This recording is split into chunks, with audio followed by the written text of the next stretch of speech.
Une émeute? Voilà. Petite colle, là. C'est vrai que c'est une bonne question, ça. Un rassemblement de personnes qui veulent se faire entendre. C'est un affrontement entre les forces de police et les jeunes des quartiers. Pour moi, une émeute, c'est un rassemblement de jeunes et ils essaient d'aller foutre le bordel, en fait. Avec des pierres, des cocktails Molotov, tout ce qu'on a sous la main, quoi, pour canarder les keufs. Vous tirez, hein? C'est facile, hein? Nous, on n'a pas d'armes, on a que des cailloux. Le système, ils sont armés, nous, on n'est pas armés, donc on fait avec ce qu'on a. Ce qui est projectile, ce qui peut servir à incendier. Voilà. On essaye, j'ai bien dit, de taper là où ça fait mal, mais bon. Je dis pas que tout le monde a toutes les raisons. Tout le monde, tu sais, on a tous tort à un moment, tu vois. Mais chacun a sa petite raison. Peut-être que celui de 26 balais, il s'est déjà mangé, tu vois, une hagra un soir comme ça. Il était posé tranquillement, il s'en est déjà mangé une. T'en as peut-être qui sont déjà fait péter pour rien du tout. T'en as qui aiment pas les flics tout simplement. T'en as, ils savent pas pourquoi ils caillassent, mais ils vont caillasser parce que leurs potes ils caillassent. Tu vois? C'est une spirale, c'est un engrenage. Et après, tu peux te retrouver très vite à 20-30 personnes qui jettent des cocktails sur les flics, tu vois. Je pense que dans le fond, pour être honnête, hein, tous autant qu'on est, quand on habite dans une cité, à un moment on a été victime d'une injustice. Après on se dit peut-être que allez, c'est la bonne occasion de leur faire payer l'injustice qu'on a vécue.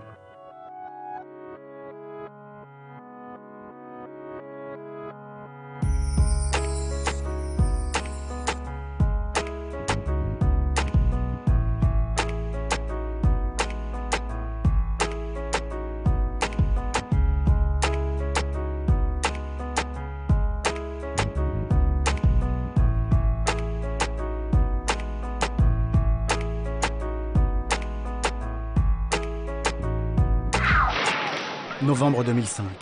Poursuivis par la police, 2 jeunes garçons de Clichy-sous-Bois meurent électrocutés dans un transformateur EDF. Rapidement, la nouvelle se propage et déclenche une vague d'émeutes dont l'ampleur et la durée sont inédites en France. Partout, les quartiers s'embrasent et les images de ces banlieues qui brûlent vont faire alors le tour du monde. Qu'est-ce qu'ils font ça? Ah, c'est une poubelle. Oh là là. Regarde là-bas. Vous avez vu les jeunes partir là? On a touché quelqu'un. Là, c'est une bombe lacrymogène. C'est une bombe, voilà. Ouais, exactement. La cité des Hautes-Noues, à Villiers-sur-Marne, fait partie de ces quartiers dits sensibles, dont les autorités craignent alors l'explosion. Dès le lendemain des événements de Clichy, par précaution, le quartier est investi massivement par les forces de l'ordre. Ainsi, le face-à-face jeune police a bien lieu, avec son lot de feux de poubelle et de voitures incendiées.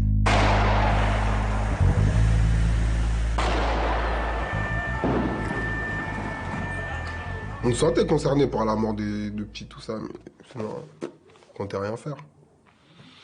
Après, c'est parti en freestyle. On voyait des poubelles brûlées.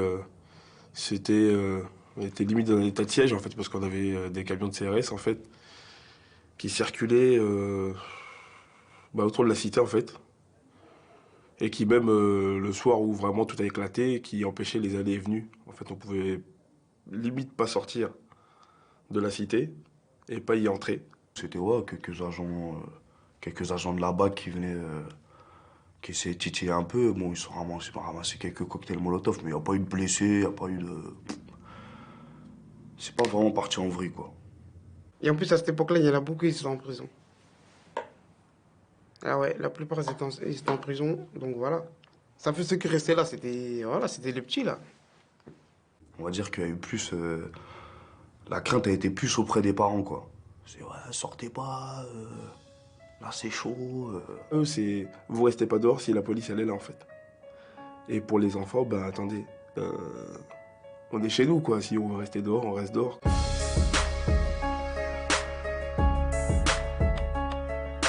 5 ans après, la cité des Hautes-Noues est toujours perçue par les autorités comme un quartier difficile. Malgré le démarrage d'un vaste projet de rénovation et l'ouverture d'un centre d'aide à la recherche d'emploi, il reste aujourd'hui marqué par la pauvreté, un fort sentiment d'exclusion et une tension toujours vive entre les jeunes et la police.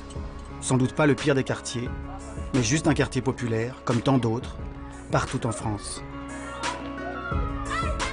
Les zones qui sont touchées par les émeutes aujourd'hui sont les zones très classiquement dans lesquelles il y a des écarts de richesse très forts, un taux de chômage des jeunes très fort, des villes qui sont marquées par une immigration récente, mais aussi des villes qui sont marquées par une jeunesse sans perspective.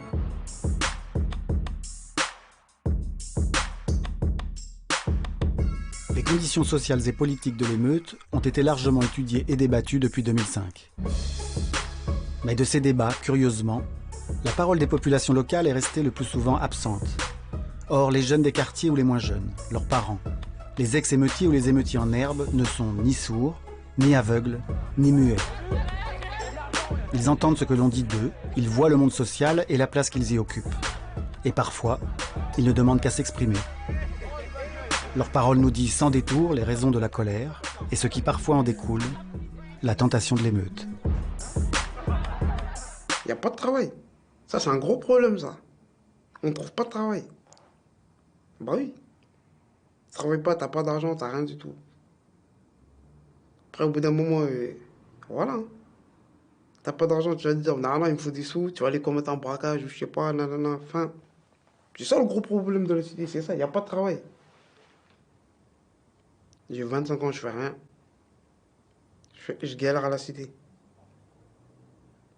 Même moi aujourd'hui qui suis à l'école et qui travaille, mais on voit bien que voilà, les gens qui sont à côté de nous, ben voilà, comme je disais, un qui veut travailler, mais malheureusement il n'a pas la chance. Mais il a encore plus pas la chance parce qu'il habite dans une cité. Ça nous est déjà arrivé d'entendre, voilà, le quick qui est à côté de chez nous, on ne prendra pas les jeunes de ce quartier. Pourquoi? Ben parce qu'ils habitent dans ce quartier. C'est-à-dire qu'en fait, ils ont mis la mission locale, tu vois. Ils ont mis tout ce qu'il faut pour être formés, pour se créer une vocation, tout ça. Mais t'as des jeunes aussi, ils ont perdu espoir, tu vois. Je te dis pas que tu sais, le travail, il vient pas frapper à ta porte. On est d'accord. Il y a un moment, il faut que tu bouges ton cul, tu postules, tu mets toutes les chances de ton côté, de ça, tu vois. Bah, t'as des gens comme ça dans le ghetto, tu vois, qui bougent, qui vont chercher du travail, qui montrent qu'ils sont déterminés, qui mettent toutes les chances de leur côté. Ils ont pas de job. Moi, j'en faisais partie pendant un moment, tu vois, parce que pendant un moment, je voulais jobber, tu vois. Rien. J'ai pas perdu espoir, mais je comprends ceux qui perdent espoir pendant un moment, tu vois. Qu'est-ce qui bloque?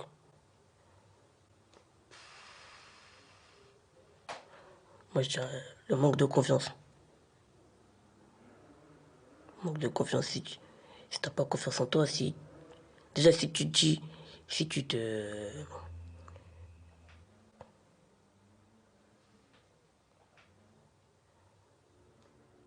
Si tu te dis, si tu te dis toujours perdant, c'est sûr que tu vas pas y arriver.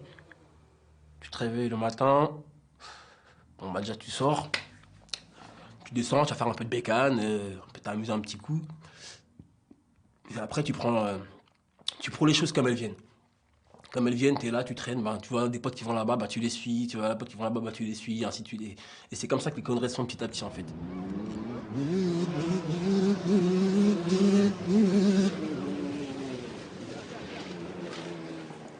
Allez, on y va.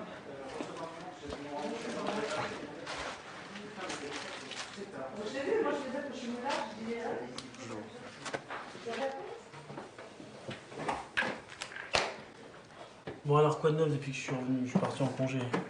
Bah j'ai déposé des CV un peu partout quoi.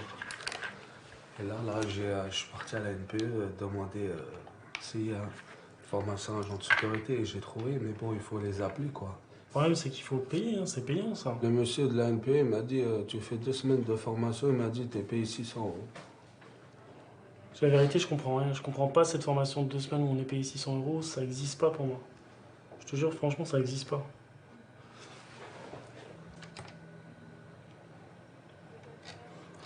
Oui, bonjour. Voilà, je vous appelle de l'émission locale. Je suis conseiller. Je vous appelle parce que j'ai un jeune qui cherche à faire en fait le CQP en sécurité.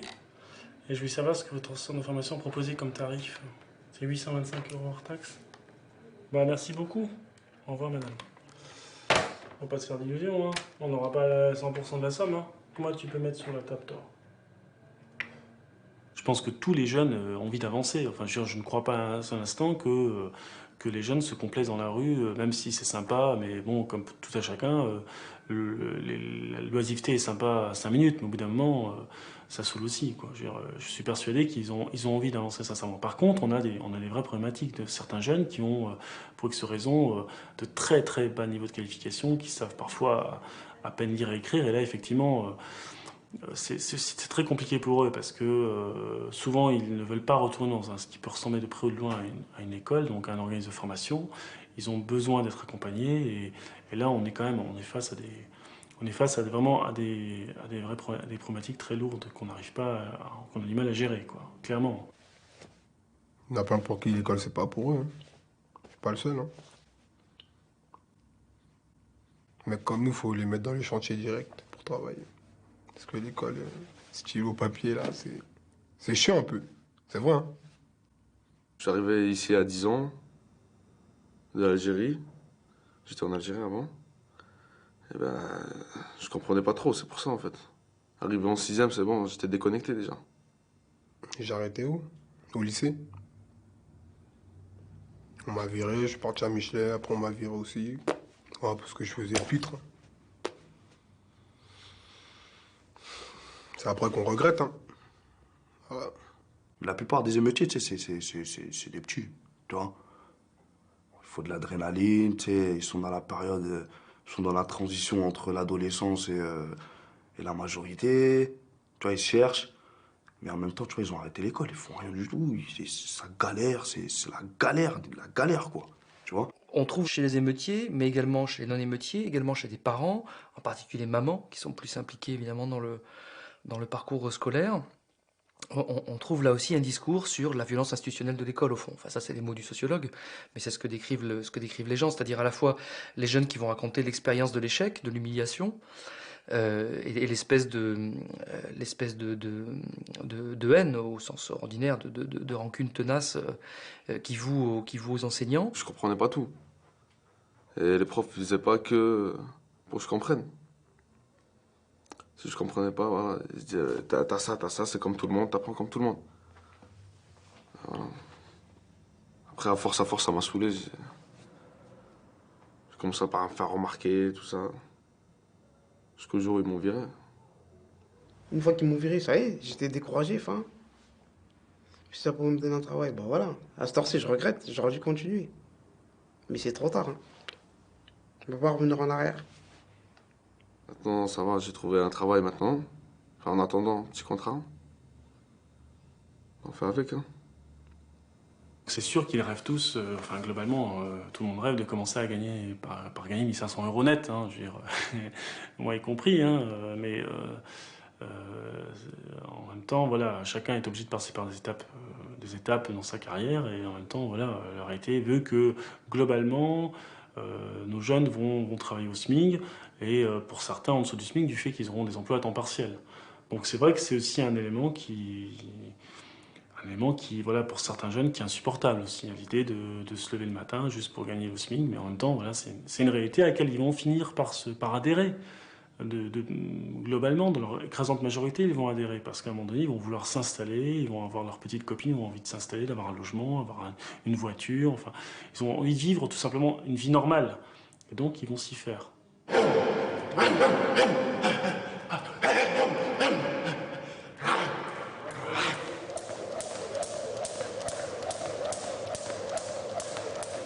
J'ai cherché, voilà les tafs, j'ai tout fait comme taf. Préparateur de commandes, j'ai travaillé chez Paris Aéroport Service, j'ai travaillé à la mairie, j'ai fait Space Vert, j'ai fait la voirie, j'ai balayé devant les... Ça, c'est un truc qui m'a marqué, ça. J'ai balayé devant les lycées, un lycée qui s'appelle Sacré-Cœur à Saint-Maur. C'est un lycée que de femmes. Quoi, que de femmes, que de filles. C'est un lycée où il y avait que des filles. Et c'est quoi la phrase qui me revenait à chaque fois dans ma tête? C'est comme ma prof me disait, qu'est-ce que vous voulez faire plus tard? Vous voulez finir balayeur? Et ben franchement, j'étais là avec mon bonnet, mon truc qui me cachait là, mon écharpe, et balayer comme ça, il me retournait quand il y avait des meufs, tac. Ça, c'est un truc qui m'a marqué, ça. Allez, 2! Très bien, ça. 3! Très bien, ça. Allez, double! Très bien ça, avec le genou en plus. Allez. Très très bien ça. Allez. Double. 21 ans. C'est simple. Doublé. C'est un matin, je me suis réveillé. Au lieu de faire comme d'habitude, sortir, errer, traîner, eh ben, je suis resté dans mon lit, tout simplement. Et j'ai que des larmes qui ont coulé. Que des larmes qui ont coulé.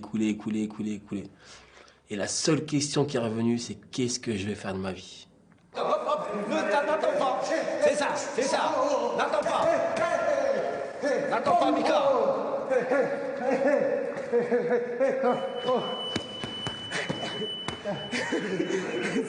On respire.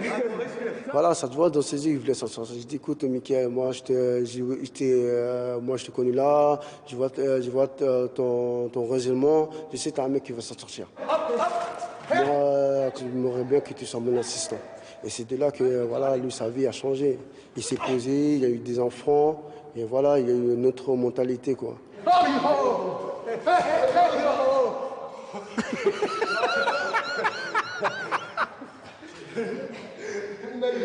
Et t'as touché où, mon Mika? Au foie? Au foie? Grâce à cette boxe aussi, il y a pas mal de jeunes du quartier, ça peut leur apaiser leur souffrance qu'ils ont dehors. Ça peut faire que ça, tu vois. Et c'est déjà pas mal, déjà.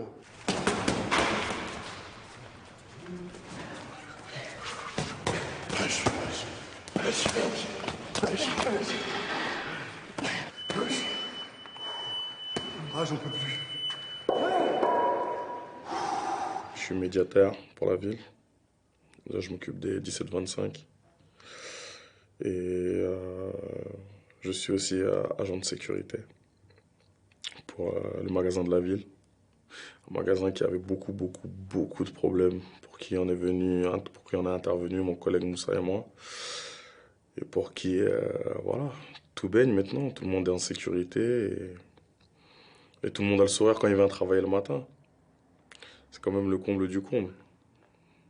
Se dire que il y a quelques années en arrière, je ne me serais pas dit que voilà, c'est moi qui finirais par faire la sécurité ici. Alors que c'est moi qui allais chercher ce que je voulais à l'intérieur. C'est parti de mon enfance.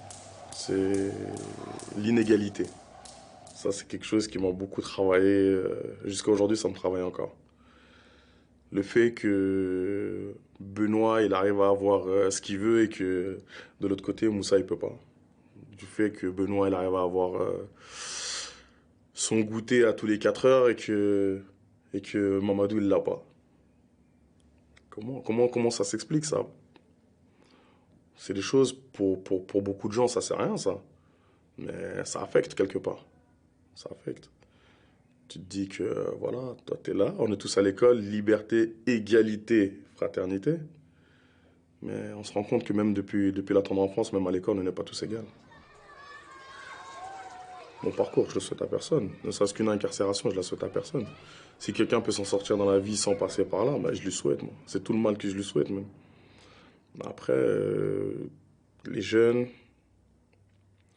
Comme je dis, je m'occupe des 17-25. 17-25, c'est un âge où, voilà, on connaît tout et on connaît rien, en fait. C'est adolescence et début de la vie d'adulte. Donc, c'est un âge où tout le monde se cherche. Donc, voilà, moi, après, les gens connaissent plus ou moins mon parcours, donc j'essaie d'en profiter pour orienter vers les bonnes choses.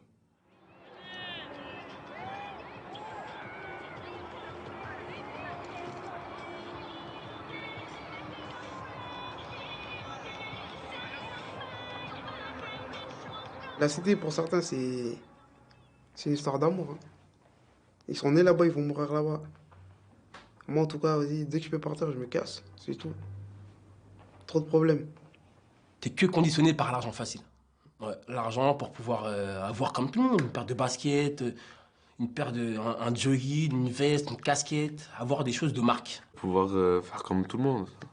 S'acheter une bonne caisse, une bonne moto, partir en vacances. Voilà. Comme les bons travail courent pas les rues. Hein. Donc on se débrouille comme on peut en fait. Hein. En fait, Façon de parler, c'est de l'argent facile, mais elle n'est pas facile, cet argent. Il y a trop de risques. Il y a trop de risques, elle n'est pas facile. Elle peut paraître facile parce que peut-être elle est prise facilement, mais il y a les risques aussi qui sont à côté. Ben, il y a la prison, pour d'autres cas, la mort. Voilà. 4 murs ou 4 planches. Hein.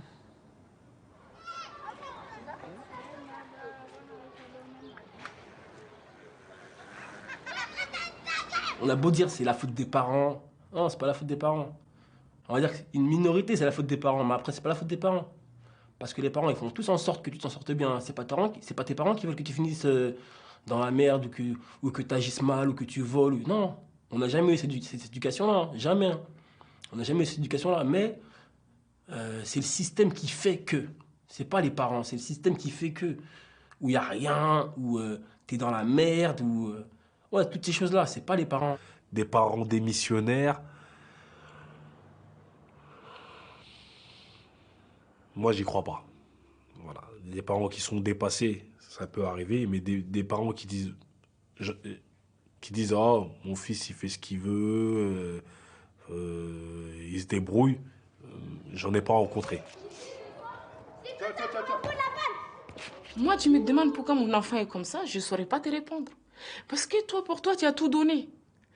Tu as tout expliqué. Mais tu te trouves dans des choses que toi-même, tu ne comprends pas. D'où vient tout ça? Et pourquoi?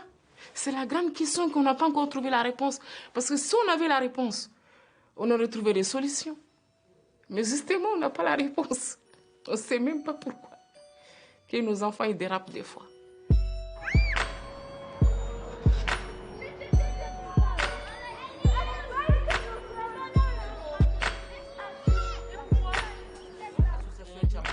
Comment ça est ouvert comme comme tu veux le allocation ou à couper. L'allocation familiale, ça n'a rien à voir avec les études des enfants. Nous, notre cité est calme, Dieu merci, et on continue à ce que ça soit toujours calme, que l'État nous aide, que nos enfants ils fassent des formations, que les enfants ils aient le travail. Et nous, en tant que parents, nous sommes là, on n'a jamais baissé les bras. Les enfants là, même quand tu parles avec eux, tu les écoutes. Tu comprends très bien qu'eux aussi ils ont des difficultés propres à eux. Ouais. Parce que quand ils parlent, tu sais qu'eux aussi ils ont des ennuis. Il y a ceux qui ont des ennuis, il n'y a pas de communication avec leurs parents. Bon, il y a ceux aussi qui cherchent du boulot, ils ne trouvent pas. Ils ont des choses aussi à dire. Nous, ici, là, même si tu as de l'argent, même si l'avenir pour nous, c'est les enfants. Les enfants, oui. S'ils sont, ils sont à l'école, qui sont intégrés en France, ils sont nés ici. Moi, je veux bien quand même qu'ils vont à l'école, qu'ils ont des diplômes. C'est important. Ça, on est heureux. Très important. S'ils sont à diplôme, on est heureux. Hein? Ouais. Quelle mère qui n'aime pas ça?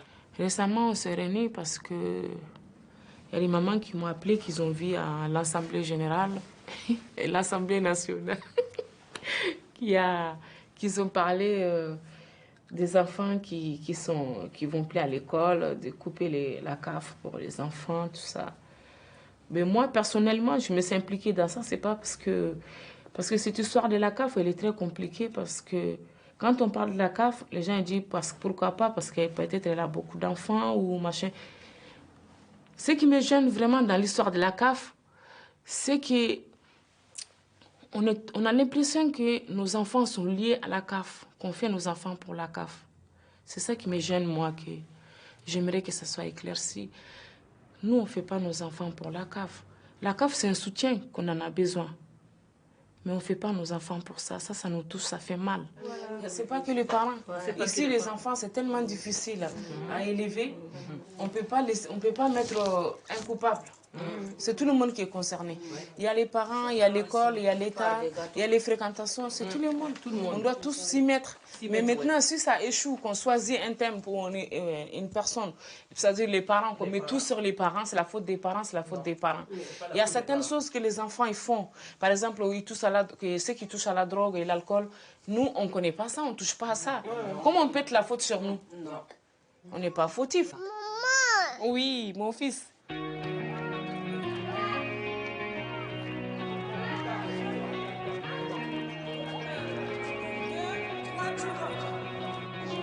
sortie.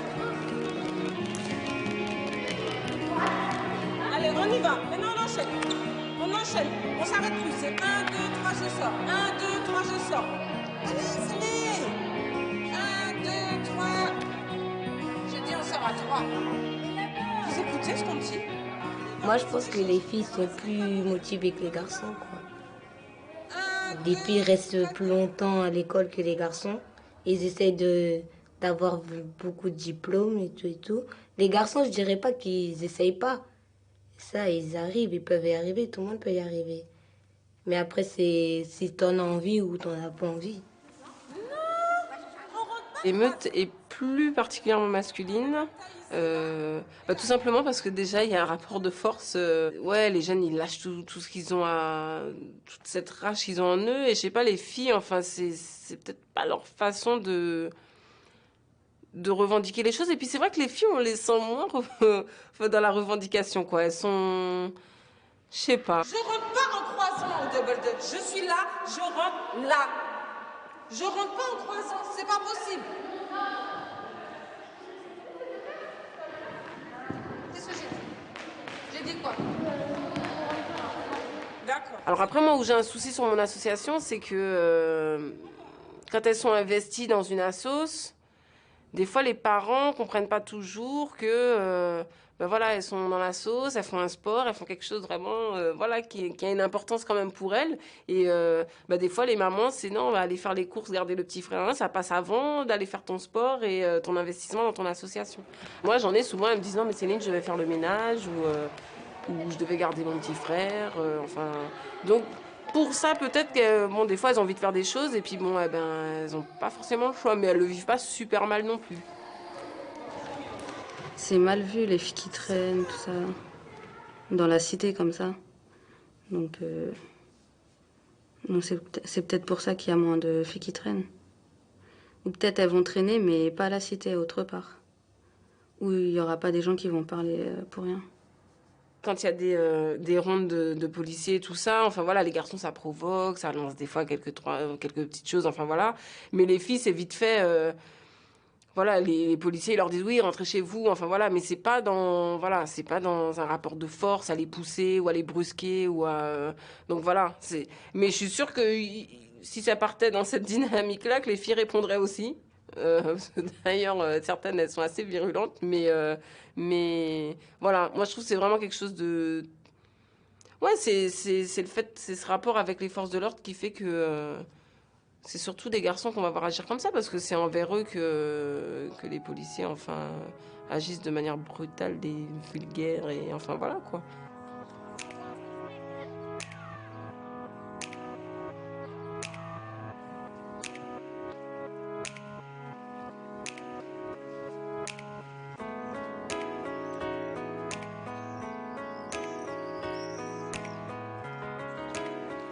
J'ai le droit de filmer?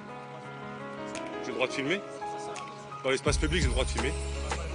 Vous êtes sûr que si? J'ai le droit de filmer dans l'espace public? Parce que vous portez la tenue que vous connaissez. En France, immuablement, la relation avec la police reste marquée par une défiance historique, marquée par une distance très forte des policiers d'un côté et des populations auprès desquelles ils interviennent de l'autre, marquée par une préférence croissante pour le maintien de l'ordre et les stratégies de maintien de l'ordre, c'est-à-dire les solutions militarisées, pas dans les moyens qu'on emploie, mais dans le type de commandement. Là, maintenant, c'est devenu le Far West, là. Le moindre truc, on te laisse pas le temps de parler, c'est répression, répression, répression. Ah ouais, donc je pense qu'après, c'est pas que les gens, ils comprennent, mais les gens, ils vivent, ils sont dans la peur. Des fois, on est posé, hein. Ils viennent d'un coup, on sait pas, sort d'où, gaga, gaga, gaga. Comme si on avait braqué une banque ou je sais pas quoi. Ils parlent mal. Des fois, en partant, il y en a, ils font des bras d'honneur, tout ça. Pas des bouffons, on répond aussi. Voilà. C'est ça, hein. En fait, tout est basé, je crois, c'est sur les contrôles, c'est ça. Ce que moi je ne comprends pas, ils sont dans la cité aussi, ils savent qu'ils sont nés ici, des fois leur demander des pièces d'identité sans arrêt, ça aussi c'est des choses qu'on ne comprend pas. Sinon, on est d'accord que les polices font leur travail, mais il ne faut pas tout le temps que ça va sur des choses qui sont... Je trouve que c'est des choses inutiles de trouver des jeunes dans leur quartier, de leur demander des pièces d'identité à chaque fois. Ce sont des choses inutiles. Il y a une singularité encore et de la police française, quelque chose qui pourra même apparaître exotique aux yeux de voisins très proches, hein, pas des îles Tohu-Bohu, mais voisins très proches, c'est le contrôle d'identité. Une action qui paraît absolument naturelle, incontestable, aux yeux du public même. Hein, légitime pour un policier de contrôler l'identité d'une personne. Sauf que, encore une fois, non, le contrôle d'identité, il n'est pas une prérogative policière naturelle dans tout un ensemble d'autres pays. En Allemagne, non, vous ne pouvez pas, en votre qualité de policier, contrôler l'identité d'une personne, quel que soit son comportement. Salut. Non, peut-être qu'il a la dalle, hein. Ah, peut-être qu'il a pas, je sais pas. En fait, ils sont venus, tu vois, contrôler Assad. Ils sont arrivés contrôler Assad. Et c'était l'autre, là, que j'aime pas, là. Le gros, là. Là, maintenant, il contrôle tout ça. Il commence à le brutaliser, tout ça. Moi, je suis venu, j'ai pris mon téléphone, je filmais, je sais pas, je sais plus, je disais quoi. Il disait, ah, vous êtes filmé, tout ça, je sais plus quoi, nanani, nanana. Et l'autre bâtard, il vient sans son extincte. Après, il nous a lavé. Gratos. Pourquoi vous m'avez tenu comme ça? Pourquoi je suis voiture? Oui, je rentre. Et je suis né en France, à Paris 14e.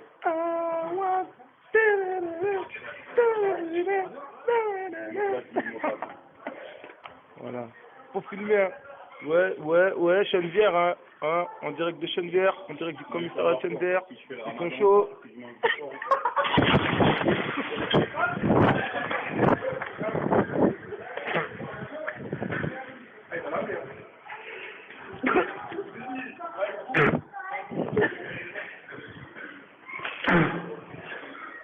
On dit, ouais, des gens de cité, c'est de la racaille. Non, mais eux, ils sont pas mal, quoi. Parce que c'est vraiment... On fait les choses... sans réfléchir, sincèrement, ils réfléchissent pas beaucoup. Et surtout, ouais, non. Quand ils viennent, ben voilà, des contrôles qui n'ont pas forcément... on n'a pas forcément besoin de violence ou... ben voilà, eux, ils le font sans... ils n'ont pas de main morte, quoi, en plus. Je suis posé à la cité, avec les autres, ils viennent. Maintenant, dès qu'ils sont venus, moi, je suis parti. Ils sont venus, ils m'ont rattrapé un peu plus loin, ils m'ont contrôlé. Ils m'ont fouillé, ils n'ont rien trouvé sur moi.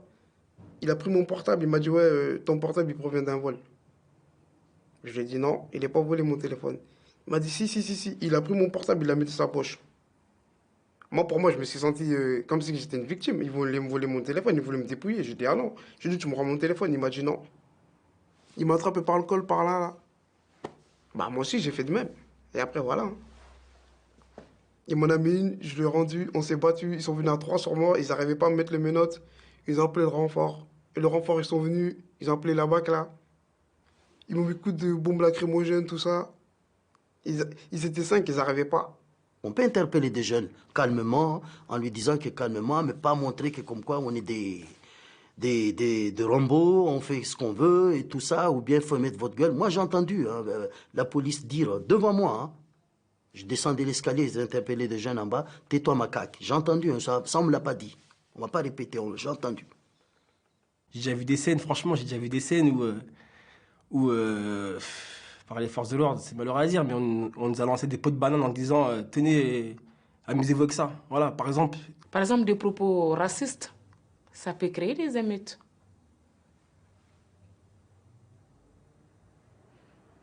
Qu'on ne cherche pas.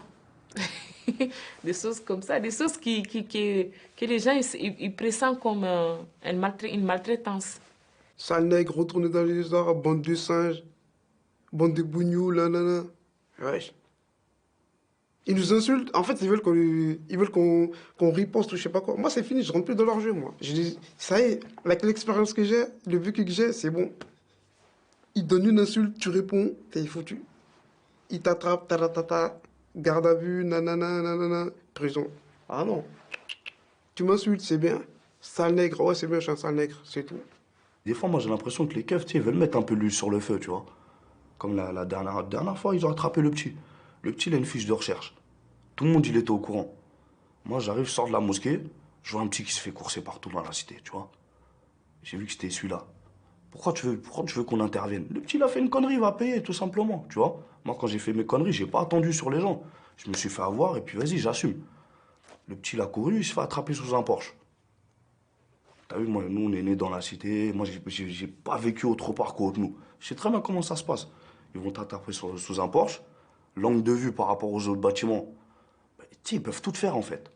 Ils peuvent tout faire comme ça, personne ne verra rien.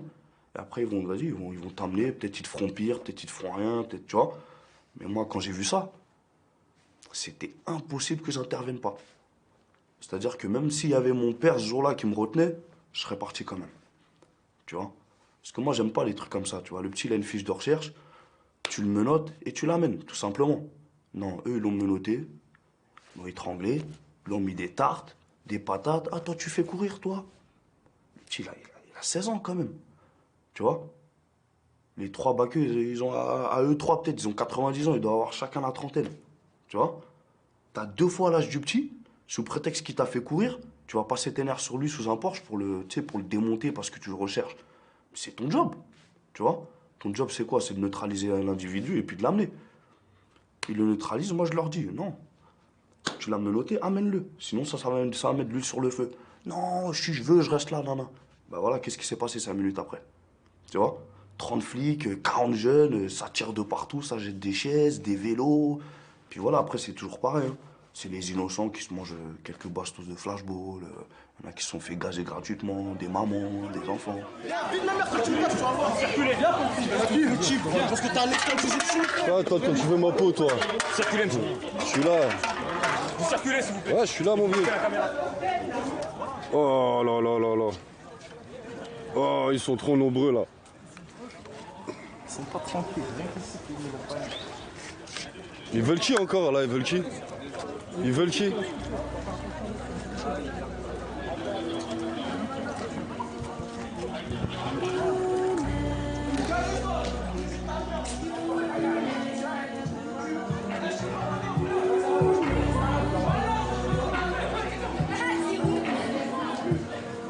Dites à la République que c'est dead si elle demande du calme. Face à la société, je suis juste armé de ma chevrotine buccale. Je puisse à l'arrêt des 10 keufs qu'on tabassé le frère en Alabama, ainsi que les frères soudoyés par l'arrivée de ce harki d'Obama. Pessimiste à l'égard de ce monde qui atteint son dernier chapitre. Si tu veux me comprendre, j'ai dispatché des bouts de mon cœur dans chaque titre. Tous victimes de leur pénétration anale depuis des siècles, mais ils nous baissent via le côté attractif. Je peux pas oublier. C'est impossible. Mon père, il y a eu une émeute. Voilà, quand mon père, il était au mauvais endroit. On va dire, entre guillemets, ouais. Au mauvais endroit. Et il a reçu une balle de flashball dans la tête. J'ai entendu boum, je me suis retrouvé par terre, directement par terre. J'étais là, ici à ce niveau-là, et la voiture de la police était ici en face, là. Entre là et là, à peu près, il faut compter à peu près 15 mètres, pas plus. Et les autres qui étaient sur le béton, j'ai entendu dire comme quoi, vous savez, monsieur, vous avez tiré sur un père de famille, hein. C'est que le jeune disait à la police. Et l'autre qui était devant, il disait merde, merde, merde. C'est lui qui était, c'est pas le conducteur, c'est lui qui était devant avec le conducteur. Il tapait la tête comme ça, merde, merde. Il disait merde, merde. C'est le sac que j'avais que j'ai ramené les courses, ces 2 sacs-là. Et le sac, je crois que ma femme a jeté, mais les habits, ils sont toujours là. Je ne les ai pas lavés. Et j'ai attendu presque plus d'1 heure à attendre le secours. Mais moi, je leur pose la question, mais à quel moment le secours il va? Ils vont venir. Et en ce moment-là, d'après moi, au lieu d'appeler le secours, ils n'ont pas appelé le secours, mais ils ont appelé les renforts pour se protéger. C'est pas eux qui ont appelé les secours. C'est des gens qui habitaient dans la cité, c'est lui qui a appelé les secours. C'est dans quel état j'étais, vous voyez, après l'opération. Il y a eu beaucoup de vices, en fait, dans cette histoire-là, tu vois. Et bah voilà, 99, 2010, 11 ans, rien. 11 années, il n'y a rien eu, rien. Ils disent que comme quoi, d'après eux, ils ne savent pas si c'était la balle de la police ou le caillou des jeunes qui m'ont touché. Et là, c'est bien précisé. Comme quoi, c'est le bal en caoutchouc. Si c'était le caillou, ça ne fera pas ces dégâts-là. Quand je suis sorti de l'hôpital, j'ai été convoqué par le monsieur de l'IGS. Directement, quand il m'a vu avec mon neveu, il m'a dit, monsieur, je vous reçois tout seul et je vous reçois pas avec votre avocat. Si c'est votre avocat, je vous reçois pas. Moi, je lui ai dit, non, c'est pas mon avocat, monsieur. Vu que j'ai l'œil bandé, j'ai l'œil droit qui est avec la bande, je ne peux pas le dire, mais je l'ai amené. Je fais ma déposition et c'est lui qui va relire ma déposition pour que je signe après. Il m'a dit non, je vous reçois tout seul et c'est moi qui vous relis votre déposition. Moi, je lui ai dit non. Moi, j'ai dit je ne fais pas confiance à la police parce que la police qui a fait cette bavure-là et vous êtes de la police aussi. Comment ça se fait que c'est le même organisme qui mène l'enquête? Ça, pour moi, je ne fais pas confiance. Il m'a dit je ne vous reçois pas en ce cas-là. Vous partez. Il m'a renvoyé et puis j'ai reçu la lettre du tribunal après, comme quoi l'affaire est classée sans suite. Résultat, voilà, mon père il s'est retrouvé peut-être à 45 ans, borgne. Voilà. Et puis moi j'ai dû faire avec. Choisis ton camp sans te tromper. Qui t'a décampé, faut prendre les armes. Qui t'a rampé sur un champ de mine. Et si t'as slip trempé, c'est que t'as aucune chance, négro. Moi j'en ai ras le cul de voir camper sur la bande d'arrêt d'urgence. Je craque, le vase déborde depuis des temps. Je braque les tasses avec un doigt sur la détente. Traque mes ennemis d'état. On l'a refait. Elle était bien celle-là. Ouais, voilà, c'est comme ça que je voulais la faire. Je sais pas si je la refait. Un type qui sort d'une interpellation avec un œil en moins. Alors avec un œil en moins, c'est compliqué, parce que là, la teinte, elle est très forte. Mais qui sort avec une fracture, avec des hématomes. L'interpellation s'est mal passée. Il y a des témoins. Bon, quels témoins? Si l'interpellation, elle se déroule au pied de la cité, les témoins, connaissant la ségrégation urbaine, vous aurez une chance d'avoir un témoin qui n'est pas connu défavorablement des services de police, ou qui n'est pas une vague relation de ceux qui sont connus défavorablement des services de police. On ne peut pas gagner, nous. On n'a pas de pouvoir, on n'a rien. Après, c'est notre parole contre la leur. Et on va arriver devant le juge. La juge, elle va nous voir, elle va regarder notre casier, elle va dire, ah, vas-y. Lui, c'est un menteur, c'est eux qui ont raison. Ça y est, on ne peut pas gagner contre eux. Même tu ramènes 15 témoins, ils vont dire non. Ouais, c'est des amis, c'est je sais pas si... Ah non. Donc voilà. Je me fais justice tout seul. J'ai pas plainté. Parce que c'est rare que ça aboutisse. C'est très rare. S'ils t'ont pas mis une balle dans la jambe, c'est rare que ça aboutisse. Hein. Plainter. Plainter contre la police, ça sert à rien. C'est stupide. Malik Oussekine, pourquoi la procédure a abouti? Il y avait des caméras de télé, il y avait des étudiants qui se baladaient autour. Enfin bon, la situation était quand même très très confuse, hein, rue Monsieur le Prince. Mais on était rue Monsieur le Prince. Qui rentre chez lui est obligé de dire aux policiers « Arrêtez ». Il dit même « Arrêtez, je suis de votre côté ». Pourquoi? Il travaille dans un cabinet ministériel, il a sa carte au RPR. Vous en connaissez beaucoup, des gens qui travaillent dans les cabinets ministériels avec leur carte à l'UMP dans les cités, et qui pourront dire « J'ai rien à voir avec tout ça, moi, mais je vous dis ce que j'ai vu ». Situation rarissime. Quand on dit que la France c'est un pays des droits de l'homme, pour moi, non. C'est une publicité mensongère. Hein. Et les autorités, je suis allé le voir, pareil. Hein. Ils m'ont dit qu'ils m'ont promis de recevoir une réponse favorable du ministère de l'Intérieur jusqu'aujourd'hui. Hein. Ça fait 10 ans que j'attends cette lettre-là. À moins que c'est un ministère de l'Intérieur du Brésil. Jusqu'à maintenant, j'attends.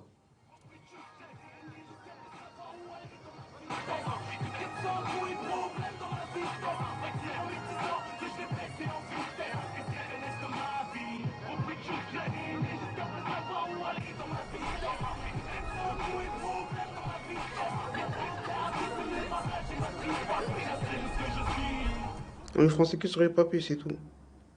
Ils viennent et disent retourne dans ton pays, c'est où mon pays?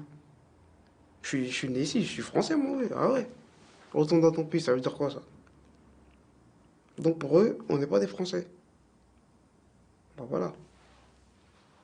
On voit que nos parents, ils sont là, ils ont trimé pendant toutes ces années. à reconstruire la France.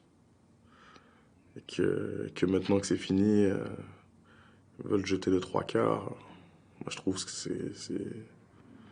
c'est super méchant, ça. Quelque part, ça fait mal, quoi. Tu te dis qu'ils nous considèrent pas. Ils nous considèrent pas. La France est un pays d'immigration.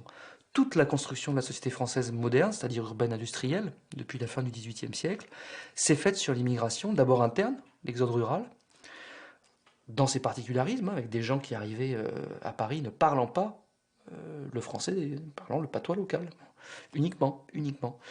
Et puis par l'immigration extérieure, extra-nationale, que ce soit les Italiens massivement, fin 19e, dans le sud de la France, les Belges, les Polonais au nord, puis il y aura les Espagnols en liaison aussi avec la guerre d'Espagne, et puis les Portugais, puis après la Seconde Guerre mondiale, je parle des flux massifs, algériens, puis marocains, puis tunisiens, puis etc. Bon, ça n'est que cette longue histoire. Et chacune de ces immigrations a connu, avec des différences bien sûr de degrés, mais a connu ces mécanismes de rejet, s'est heurté à cette culture politique française qui d'un côté promet tu seras comme moi, puis de l'autre côté dira oui, mais à condition que tu oublies tout ce que tu es, et que tu effaces tout ça, que tu te taises et que tu sois plus blanc que blanc. L'émigration italienne a été très dure, très violente à beaucoup d'égards en France.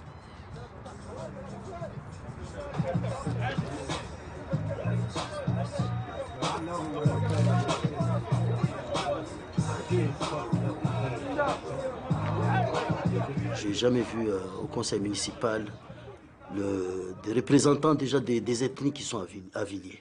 Déjà un. Et le représentant des jeunes, ça c'est quasi inexistant. Inexistant. Tu sais, les gens, une majorité des jeunes de cité ne s'intéressent pas forcément à la politique. Hein, parce qu'ils ont d'autres problématiques avant de s'intéresser à la politique. Ils ont la problématique d'abord de manger, de s'en sortir, de s'habiller, de nourrir leur famille, de tout ça. Donc la politique, ça passe bien après. Hein. Bien après. Il n'y a aucun politique pour moi qui me représente, c'est tout.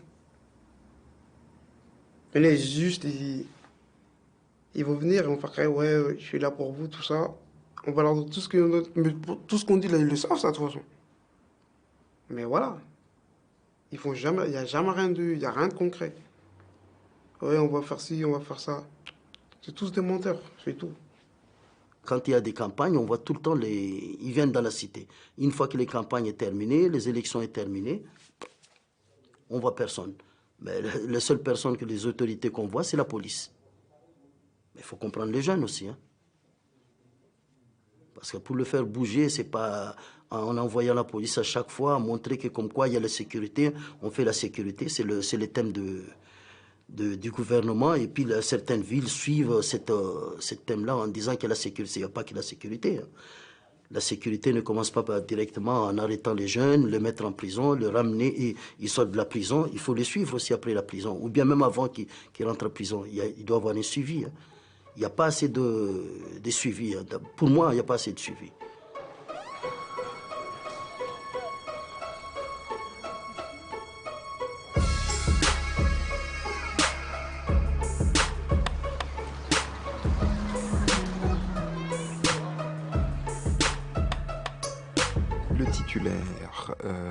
Du pouvoir en France, puisqu'on est dans une démocratie, c'est celui qui le tient de l'élection. Un ministre de l'Intérieur, un gouvernement, il attend une chose, c'est d'être réélu.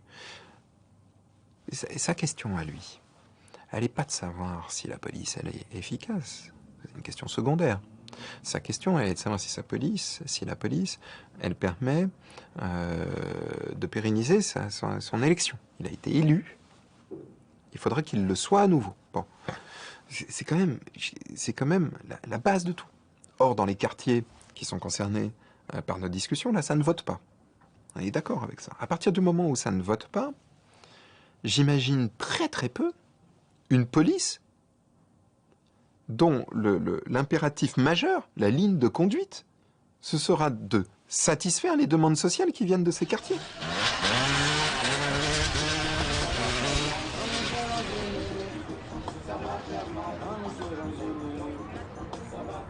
final, pourquoi rien ne semble changer? Pas parce que les émeutes menacent pas énormément, au fond, le système politique français. On peut même dire que les émeutes peuvent apporter des bénéfices, être source de bénéfices politiques pour des leaders qui s'emparent de la thématique de la peur d'un côté et de la thématique de la sécurité, de la préférence policière, disons, de l'autre. C'est la famille, c'est la famille, va là. Bah oui, attends.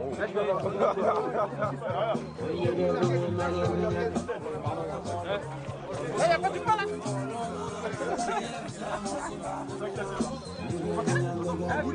Comme ça, on va le faire.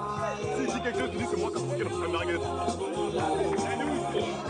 Je trouve que c'est assez calme ces temps-ci, enfin voilà. C'est calme, peut-être que là c'est là, c'est dans la marmite, ça boue, mais là quand je vois les jeunes, l'école ils sont en galère, que ce soit aussi pour trouver du taf c'est la galère, enfin le logement aussi, les jeunes qui commencent à être dedans et qui ont envie, enfin tous ces galères quoi. Nous adultes qui avons des choses à gérer, je pense même, est-ce que ce serait une émeute purement jeune? Je sais même pas, peut-être que je crois que là c'est tout le monde qui va peut-être péter les plombs un bon coup. Peut-être que ça ferait du bien. Le fait de tout retourner, des fois, ça remet les choses à plat et enfin voilà, on verra bien. On verra.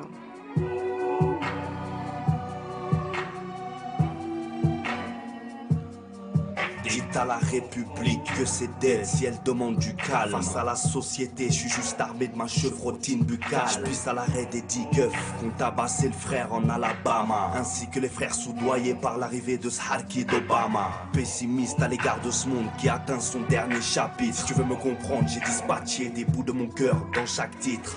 Tous victimes de leur pénétration anale depuis des siècles, mais ils nous baissent via le côté attractif. Je crois d'art en mon seigneur, je boycotte tes salades. Et puis tu sais, je n'ai confiance qu'en lui, mon HMD et ma fratrie. H24 avec mes boys smokers de salade, cadenassés dans un Twingo, smoké son jusqu'à plus de batterie. Je crois plus en la femme digne, tard aux apparts, donc je m'enferme dans mon bunker musical à la Jimi Hendrix à la guitare. Je tiens à te dire que je suis désolé maman. Je regrette que l'oseille de la bicrave paye le pari habitat.